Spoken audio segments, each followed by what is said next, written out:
10,000ও পালে আৰু 9,000ও পালে। এইবাৰ আমি আপোনালোকক 10,000 নিদিওঁ, এইবাৰ আমি আপোনালোকক 25,000 টকা দিম। 25,000 টকা প্ৰতিগৰাকী মহিলাই পাব। আৰু ভগৱানে যদি মোক শক্তি দিয়ে, এইবাৰ কৈছিলোঁ 10,000 দিম, দিলোঁ 19,000, এইবাৰো কৈছোঁ 25,000 দিম। ভগৱানে শক্তি দিলে কিজানি ইয়াতকৈ বেছি দিব পাৰোঁ, হয়নে নহয়? অৰুণোদয় আঁচনি প্ৰত্যেক সমষ্টিতে আমি যদি আৰু 2-3 হাজাৰ অৰুণোদয় দি দিওঁ, তেতিয়াহ'লে সকলোৱে পাই যাব। আমাৰ চৰকাৰী চাকৰি ওলাব 2 লাখ, 25,000 ওলাব পুলিচত, 75,000 ওলাব স্কুল কলেজত, 1 লাখ ওলাব nurse, laboratory technician, grade 3, grade 4। কিন্তু ল'ৰা ছোৱালীয়ে যদি নাৰ্ছ নপঢ়ে, নাৰ্ছৰ চাকৰি ক'ৰ পৰা পাব? যদি ল'ৰা ছোৱালীয়ে BEd নপঢ়ে, শিক্ষকৰ চাকৰি কেনেকৈ পাব? দুখীয়া ঘৰৰ দেউতাক মাকে ইমান টকা ফিজ দি ল'ৰা ছোৱালীক পঢ়াব নোৱাৰে। নিযুত মইনা, নিযুত বাবু অকণমান কষ্ট কমিছে, কিন্তু এইবাৰ আমি 1 খোজ আগত যাব খুজিছোঁ। এইবাৰ আমি সিদ্ধান্ত লৈছোঁ যে ল'ৰা ছোৱালীৰ পঢ়ুৱাৰ দায়িত্ব সম্পূৰ্ণৰূপে চৰকাৰে ল'ব। দেউতাক মাকে টকা পইচা খৰচ কৰিব নালাগে। 2 লাখ চাকৰি, মহিলালৈ উদ্যমিতা, ৰেচনত মিঠাতেল, চাহ বাগিচাৰ শ্ৰমিকলৈ মাটি, ঘৰ, বাগিচাৰ মজদুৰি। আমাৰ প্ৰতিখন গাঁৱতে গৃহহীন লোকক ঘৰ আৰু ল'ৰা ছোৱালীৰ পঢ়ুৱাৰ দায়িত্ব। এই কাম আগতেও চৰকাৰবিলাকে কৰিব পাৰিলেহেঁতেন, কিন্তু তেওঁলোকে নকৰিলে।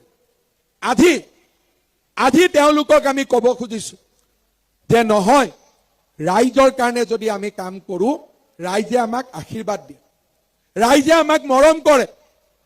আশীৰ্বাদ যাত্ৰাৰ সময়ত মই যেতিয়া বিভিন্ন জাগাত গৈছিলোঁ, কিছুমান মানুহে মৰম কৰে আৰু কিছুমান মহিলাই মনতে ভাল পাই মোক চুমা খাই দিয়ে। তেতিয়া কংগ্ৰেছবিলাকে কয় যে হিমন্ত বিশ্ব শৰ্মা কিয় চুমা খায়? আৰে, মোক চুমা আইতাই খায়, মায়ে খায়, ভণ্টিয়ে খায়, বাইদেৱে খায়। কিয় খায়? কাৰণ তেওঁলোকৰ কাৰণে দিনে ৰাতিয়ে মই পৰিশ্ৰম কৰিছোঁ। মই লুঙি ধুতিৰ ৰাজনীতি কৰা নাই। নিযুত মইনা, নিযুত বাবু যি ছোৱালী কলেজ ইউনিভাৰ্চিটিত নগ'লহেঁতেন, আজি আমাৰ চৰকাৰৰ কাৰণে সেই ল'ৰা ছোৱালী কলেজ ইউনিভাৰ্চিটিত গৈছে। যি ল'ৰা ছোৱালী দেউতাক মাকে চব্জি বিক্ৰী কৰি আছিল, ৰিক্সা চলাই আছিল, আজি ACS অফিচাৰ হৈছে এই বিজেপি চৰকাৰখনৰ কাৰণে। আমাক মৰম নকৰি কাক মৰম কৰিব? কালি যদি কাম নকৰোঁ, কালি যদি 2 লাখ চাকৰি দিম বুলি নিদিওঁ, মহিলাসকলক 25,000 দিম বুলি নিদিওঁ, মোক গালিও পাৰিব। কিন্তু দিলে মৰম কৰিব নে নকৰিব? কৰিব নে নকৰিব? সেইকাৰণে মই লুৰিণজ্যোতি গগৈক কওঁ যে প্ৰথমতে ৰাজনীতি শিকিব লাগিব। ৰাজনীতি মানে মানুহক ভাল পোৱা। আজি দুলীয়াজানৰ মানুহক ভাল পালোঁ, কালি ডাইভৰ্চ। পৰহি দিনাখন নাহৰকটীয়াৰ মানুহক ভাল পালোঁ, ডাইভৰ্চ। এইবাৰ যদি খোৱাঙত ইলেকশ্যন হাৰে, অহাবাৰ খোৱাঙত নাহে, অহাবাৰ গৈ টিংখন পাবগৈ, হয়নে নহয়? তাৰমানে মানুহৰ প্ৰতি মৰম নাই। মানুহৰ প্ৰতি মৰম নাথাকিলে, কিন্তু সকলোৱে যদি কয় যে 5 বছৰত চব ৰাস্তা কিমান দিন ডাঙৰ কৰি গ'ল, 25,000 টকা প্ৰতিগৰাকী মহিলাই পাব। আৰু ভগৱানে যদি মোক শক্তি দিয়ে, এইবাৰ কৈছিলোঁ 10,000 দিম, দিলোঁ 19,000, এইবাৰো কৈছোঁ 25,000 দিম। ভগৱানে শক্তি দিলে কিজানি ইয়াতকৈ বেছি দিব পাৰোঁ, হয়নে নহয়?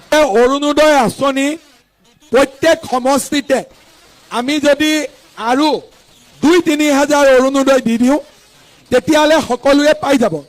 আমাৰ চৰকাৰী চাকৰি ওলাব 2 লাখ, 25,000 ওলাব পুলিচত, 75,000 ওলাব স্কুল কলেজত, 1 লাখ ওলাব nurse, laboratory technician, grade 3, grade 4।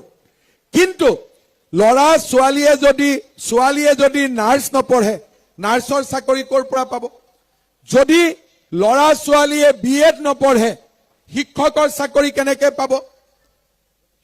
দুখীয়া ঘৰৰ দেউতাক মাকে ইমান টকা ফিজ দি ল'ৰা ছোৱালীক পঢ়াব নোৱাৰে।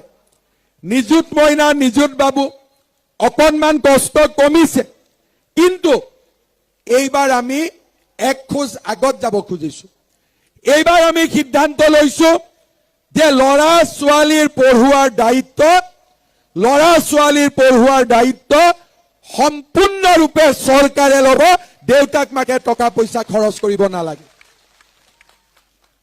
2 লাখ চাকৰি, মহিলালৈ উদ্যমিতা, ৰেচনত মিঠাতেল, চাহ বাগিচাৰ শ্ৰমিকলৈ মাটি, ঘৰ, বাগিচাৰ মজদুৰি, আমাৰ প্ৰতিখন গাঁৱতে গৃহহীন লোকক ঘৰ আৰু ল'ৰা ছোৱালীৰ পঢ়ুৱাৰ দায়িত্ব। এই কাম আগতেও চৰকাৰবিলাকে কৰিব পাৰিলেহেঁতেন, কিন্তু তেওঁলোকে নকৰিলে। আজি তেওঁলোকক আমি ক'ব খুজিছো যে নহয়, ৰাইজৰ কাৰণে যদি আমি কাম কৰো, ৰাইজে আমাক আশীৰ্বাদ দিয়ে, ৰাইজে আমাক মৰম কৰে। আশীৰ্বাদ যাত্ৰাৰ সময়ত মই যেতিয়া বিভিন্ন জায়গাত গৈছিলো, কিছুমান মানুহে মৰম কৰে আৰু কিছুমান মহিলাই মনতে ভাল পাই মোক চুমা খাই দিয়ে। তেতিয়া কংগ্ৰেছ বিলাকে কয় যে হিমন্ত বিশ্ব শৰ্মা কিয় চুমা খায়? হাৰে, মোক চুমা আইতাই খায়, মায়ে খায়, ভন্টিয়ে খায়, বাইদেৱে খায়। কিয় খায়? কাৰণ তেওঁলোকৰ কাৰণে দিনে ৰাতিয়ে মই পৰিশ্ৰম কৰিছো। মই লুঙি ধুতি ৰাজনীতি কৰা নাই।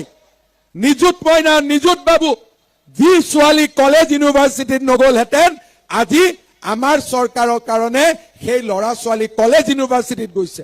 যি ল'ৰা ছোৱালী দেউতাক মাকে চব্জি বিক্ৰী কৰি আছিল, ৰিক্সা চলাই আছিল, আজি ACS অফিচাৰ হৈছে এই বিজেপি চৰকাৰখনৰ কাৰণে। আমাক মৰম নকৰি কাক মৰম কৰিব? কালি যদি কাম নকৰো, কালি যদি 2 লাখ চাকৰি দিম বুলি নিদিওঁ, মহিলাসকলক 25,000 দিম বুলি নিদিওঁ, মোক গালিও পাৰিব। কিন্তু দিলে মৰম কৰিব নে নকৰিব? কৰিব নে নকৰিব? সেইকাৰণে মই লুৰিণজ্যোতি গগৈক কওঁ যে প্ৰথমতে ৰাজনীতি শিকিব লাগিব। ৰাজনীতি মানে মানুহক ভাল পোৱা। আজি দুলীয়াজানৰ মানুহক ভাল পালো, কালি ডাইভোৰ্চ। পৰহি দিনাখন নাহৰকটীয়াৰ মানুহক ভাল পালো, ডাইভোৰ্চ। এইবাৰ যদি খোৱাঙত ইলেকশ্যন হাৰে, অহাবাৰ খোৱাঙত নাহে, অহাবাৰ গৈ টিংখং পাবগৈ। হয়নে নহয়?